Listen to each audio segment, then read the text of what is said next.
Tired of fumbling with your wallet?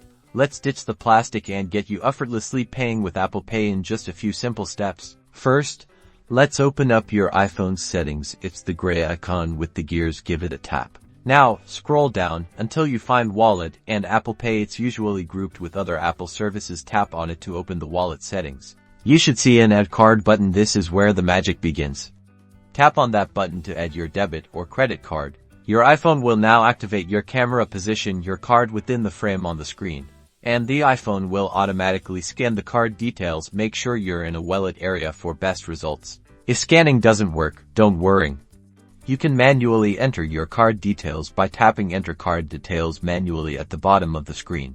Next, you'll need to enter your card's security code, usually found on the back of the card, and your card's expiration date. This is a crucial step for verification.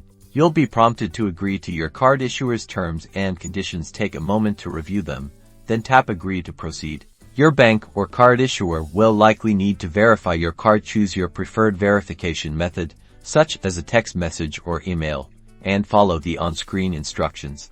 Now, let's add some funds. Open the Wallet app. If you don't have an Apple Cash card yet, you may need to set it up. Tap on your Apple Cash card, then tap the Add Money button. Enter the amount of money you want to add to your Apple Cash balance, then confirm the transaction using Face ID, Touch ID, or your passcode.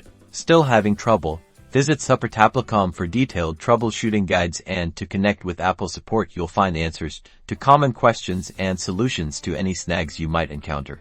That's it. You're now ready to enjoy the convenience of Apple Pay. Happy shopping.